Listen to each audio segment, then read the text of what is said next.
समाज के लिए क्यों काम करता है कोई व्यक्ति, मुझे कई लोग पूछते हैं, आपके मन में इतने सारे विचार क्यों आते हैं, ये लाभ इसको दे दो, ये लाभ उसको पहुंचा दो, ये लाभ उसको पहुंचा दो। मैंने कहा आपके परिवार में कितने लोग हैं? उन्होंने गिनाया, मेरे माता पिता हैं, मेरे 2 भाई हैं, 1 बहन है, मेरे बच्चे हैं, 8-10 परिवार के सदस्य हैं। मैंने कहा आप उनके लिए काम करते हैं ना? मैंने कहा करता हूँ, मुझे जो आय होती है मैं उनके लिए सब कपड़े भी लेके आता हूँ, उनके जूते भी लेके आता हूँ, उनकी बीमारी में पैसा खर्च करता हूँ, उनकी पढ़ाई पर भी करता हूँ, बुजुर्गों की सेवा भी करता हूँ। क्यों करते हो? अगर मेरे अपने रिश्तेदार हैं। तो पैमाना क्या है? जो रिश्तेदार है उसकी सेवा करो। अब ये भाव मन में लाने के लिए जब हमने विचार किया कि मेरे पास हरियाणा की जिम्मेवारी आई है मुख्यमंत्री के नाते, तो क्या मैं ये 2 करोड़ 80 लाख लोगों को अपने परिवार का सदस्य नहीं मान सकता? उसको माना है, और मान करके तभी विचार आता है कि समाज के अंदर, जैसे परिवार में भी कोई कमजोर व्यक्ति भी हो जाता है किसी कारण से, शरीर के कारण से, उसकी किसी मानो और कमी हो जाती है, उस कमी के कारण से, तो ऐसे समाज में भी अलग अलग तरह के जो लोग होते हैं उनमें भी कोई न्यूनता रह जाती है। तो सेवा का पहला हकदार वही होता है जिसके अंदर कोई कमी हो, शारीरिक हो, आर्थिक हो, गरीबी हो, बेरोजगारी हो, शिक्षा की हो, स्वास्थ्य की हो।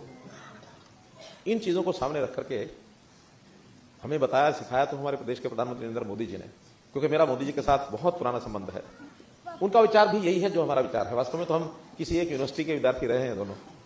कुछ लोग जानते हैं वो कौन सी यूनिवर्सिटी है? Doctor Hedgewar university. तो वहां सिखाया ही जाता है कि समाज अपना है, समाज के साथ प्रेम करो। हम लोग आगे बढ़े।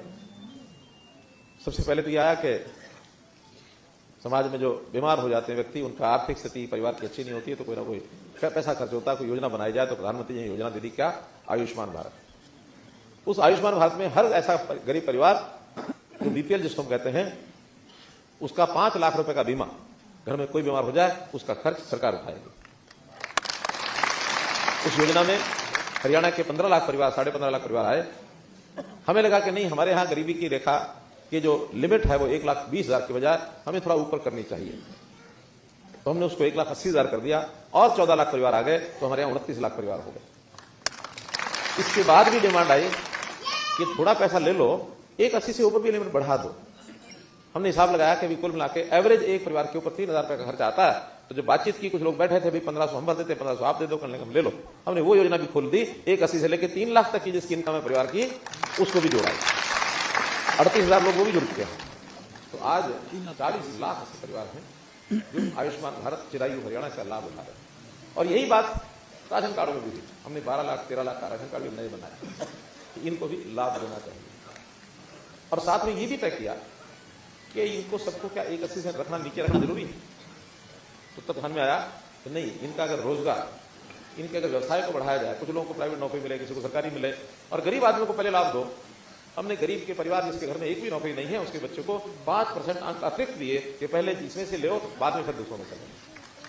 5% अलग नंबर। जो भर्तियां हो रही है ना सरकारी, इसमें लगभग 60% लोग ऐसे हैं जो 5% अलग नंबर लेकर के आगे बढ़ते हैं, उनका लाभ होता है। ताकि इनको अगर आगे बढ़ाएंगे, प्रश्न खड़ा किया किसी ने, अगर मान लो इस तरीके से कोई आदमी 1,80 से ऊपर पहुंच जाए तो ठीक है, राशन कार्ड की क्या जरूरत रहेगी, आयुष्मान की जरूरत क्या, वो अपने आप ही कर लेगा। अगर कोई 20-50 हजार का महीना किसी घर में आने लग जाए और वो 5-6 लाख रुपया साल का आ जाए, तो इसको 5-7-10 हजार रुपया राशन कार्ड की जरूरत क्या रहेगी क्या? तो हमारा मकसद कोई पैसे यानी बांट करके या राशन उसके घर में पहुंचा करके खुशी नहीं होती। खुशी ये होती है कि वो गरीबी से कैसे निकले, ऊपर कैसे आ जाए, उस गरीबी रेखा से ऊपर बढ़ाना, ये हमारा उद्देश्य है। बहुत से लोग कहते हैं कि आपकी तो अमुक चीज में संख्या घट गई है, मेरा हमको खुशी है। बीमारी हरी करने वाले लोग अगर कम हो जाए, स्वस्थ लोग बढ़ जाए, क्या दिक्कत है? हमने इसके लिए एक नया कार्यक्रम शुरू किया कि लोग बीमारी ना हो, इसके लिए यानी गांवों के अंदर पार्क में व्यायामशाला शुरू कर दी, और हर एक जगह योग सहायक तय कर दिया। योग कराओ इनको, आयुर्वेद की चीजें खिलाओ, इनको गाइड करो कि खाने पीने में क्या खाना क्या नहीं खाना, गलत चीज मत खाओ, ठीक खाओ, पीना खाना छोड़ दो, खाना छोड़ दो मतलब पीना छोड़ दो। क्या पीना छोड़ो? पानी नहीं, दूध नहीं, जो मैं बता रहा हूं वो छोड़ दो। ये जो नशा और ये जो ड्रग्स हैं, ये हमारे जीवन को खराब कर रही हैं। इसके कारण से हमारा शरीर खराब होता है। अगर नहीं करेंगे, नशा नहीं करेंगे, तो वो पैसा भी बचेगा और बीमारी पर लगने वाला वो भी बचेगा। और अगर स्वस्थ रहेंगे तो हमारा समय भी बचेगा। एक आदमी 1 महीने के लिए बीमार होता है तो 4-5 मर जाता है, 1 महीना खराब हुआ ना, आयु भी घटती है। अगर ये नहीं करेंगे आयु बढ़ेगी। और ये सब करेंगे तो स्वास्थ्य विभाग का बजट कम होगा, आयुर्वेद का बजट थोड़ा बढ़ेगा, बढ़ा लेंगे। मेरा कहने का मतलब यह है कि हर चीज पर हम विचार करते हैं। उसमें से जब विचार आया कि बुजुर्गों की जो पेंशन है ये भी इसकी कैसे क्रम से बढ़ रही है आपको पता ही है। 2014 में हम आए थे, उससे कुछ समय पहले उन्होंने घोषणा की थी 1 साल पहले 1000 रुपए की, उससे पहले 600 रुपए की। हमने आते ही 1000 रुपए से 2000 की, 2000 से 3000 कर दिया, यानी 10 साल में 3000 हो गई। बोलने को कुछ और भी बोलेंगे लोग, हम आएंगे तो ये कर देंगे, हम आएंगे तो वो कर देंगे। अरे भाई सारा हिसाब का तो देखना पड़ेगा ना कि अपने पंजाबी में कहते हैं पुन्नी, पुन्नी क्या होती है? अपनी जो पोटली, अपनी पोटली में पैसा कितना उतना ही तो लगा पाएंगे। पोटली का पैसा जैसे घर में महिलाएं लगाती हैं, सरकारें भी वैसे लगाती हैं। हमारी पोटली में पैसा कितना है उसको कहते हैं बजट। बजट में जितना पैसा होगा उतना ही तो दे पाएंगे। अब कहने को नारे लगाने वाले तो नहीं क्या क्या लगा रहे हैं। अरे ये करना था उस समय कर लेता ना जब आवाज में, उस समय क्यों नहीं किया? तो हम एक एक चीज को आगे बढ़ते हुए अपने प्रदेश का स्वास्थ्य भी ठीक रहे, लोगों का स्वास्थ्य भी ठीक रहे, और हम किसी के आगे हाथ भी ना फैलाए। तो मेरा पड़ोसी प्रदेश है पंजाब, घोषणा कर देता बड़ी बड़ी, और फिर कटोरा उठा करके केंद्र सरकार के पास चला जाता, मुझे क्या आधार पड़ते। हम कहते नहीं जो हमारे पास है उसी में से अपना काम चलाएंगे, उसमें से जनता को सुखी रखेंगे। पैर उतना ही फैलाओ जितनी क्या कहते हैं जेती चौड़ी उतना ही फैलाओ। तो हम अपने सिस्टम को ठीक रखे हुए हैं, बुजुर्गों की मदद भी करते हैं, सेवा भी करते हैं, और जो इस लेवल के और लोग होते हैं उनकी भी करते हैं। जैसे बुजुर्गों के साथ साथ हमने जो हमारी बहनें दुर्भाग्य से विधवा हो गई, पति का देहांत हो गया, अब उनको भी उतना ही पैसा देते हैं कि उनके परिवार की भी उनकी थोड़ा चिंता की जाए। जो दिव्यांग होते हैं, शारीरिक कोई कमी रह जाती है, उनको भी पैसे देते हैं।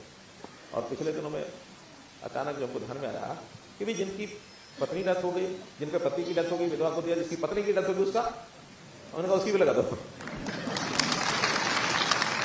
40 साल के बाद अगर वो दूसरी शादी नहीं कराता तो उसको भी पेंशन देंगे। और फिर कुछ लोग ऐसे भी होते हैं जिनकी किसी भी कारण से, चाहे महिला हो चाहे पुरुष हो, शादी नहीं होती थी, 45 साल के बाद उनकी भी लगा दो। हाँ, आय की सीमा जरूर हमने रखी है कि इस आय से ज्यादा हो तो कर नहीं देंगे। वो इसलिए भी रखी है, कुछ लोग उंगलियां मेरी तरफ करने लगे थे, उन्होंने अपने लिए बनवाने।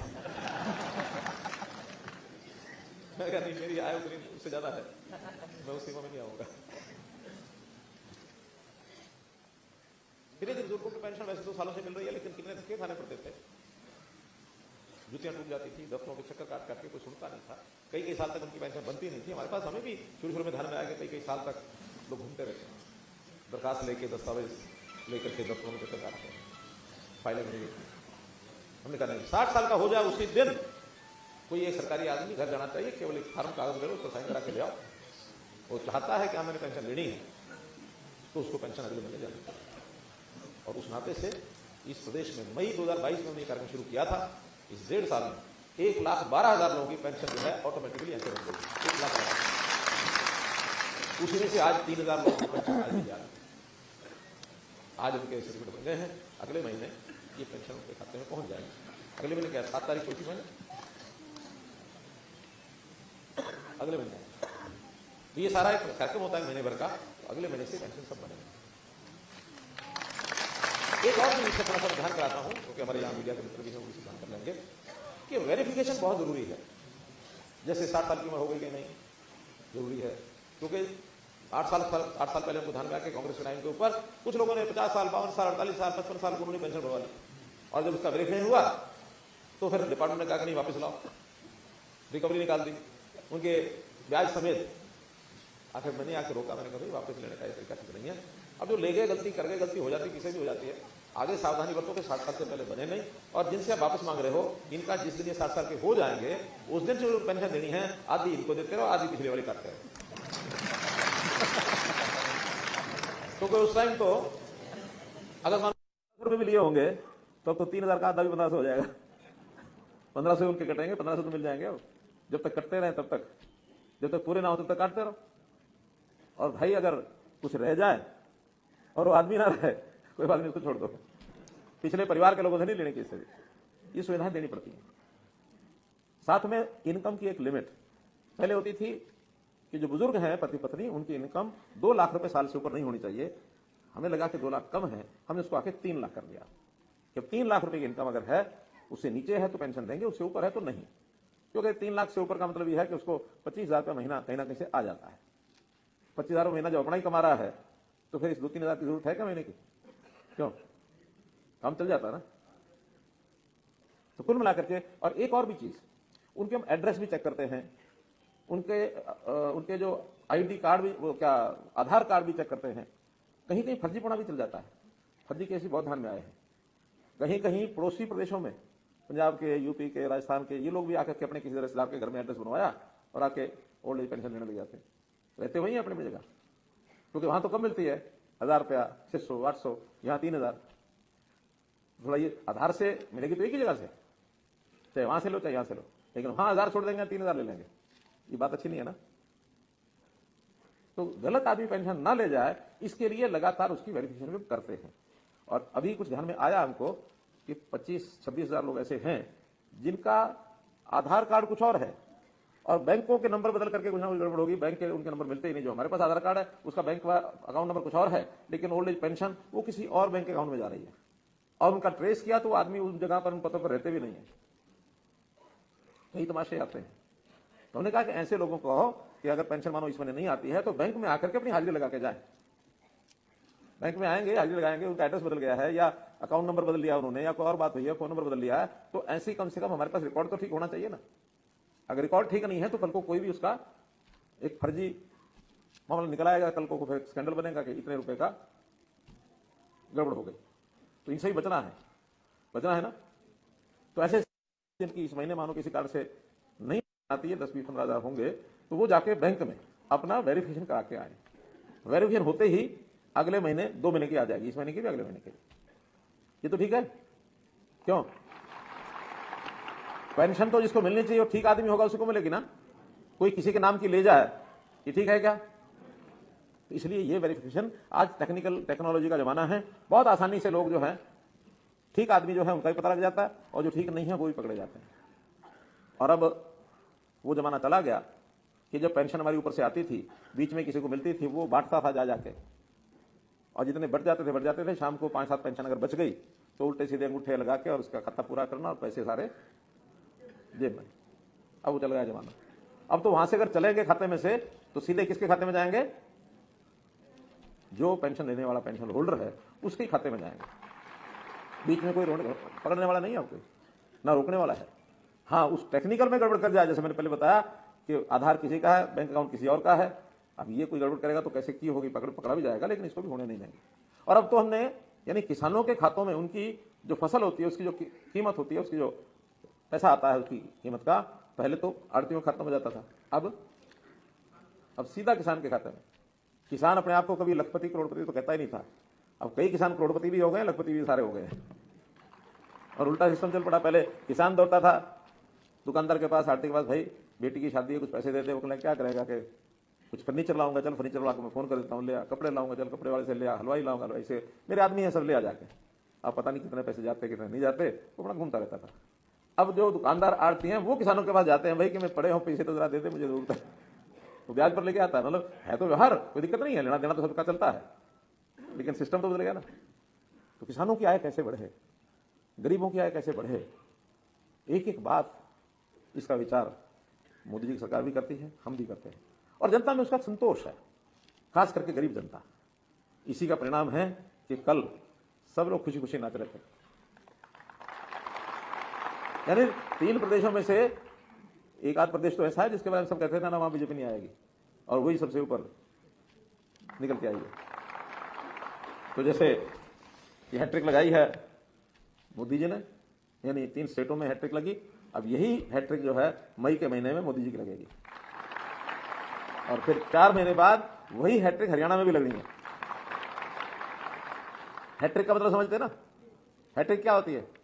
पीछे 3 बार जो चीज आए उसको हैट्रिक कहते हैं। धन्यवाद। तो मित्रों, मैं तो इतना ही कहूंगा कि हमारे सामने हर ऐसा व्यक्ति, हर ऐसा परिवार, हर ऐसा वर्ग जिसको सहायता की आवश्यकता होती है, उसके लिए नई नई योजनाएं बनाते हैं। हमने जब देखा कि फैमिली आईडी में देखा कुछ बुजुर्ग 80 साल के आयु के हो गए हैं, इससे भी ऊपर हो गए हैं, और पता लगा कि वो अकेले रहते हैं कहीं कोने में किसी कमरे में, उनका खाना पीना भी दूभर है।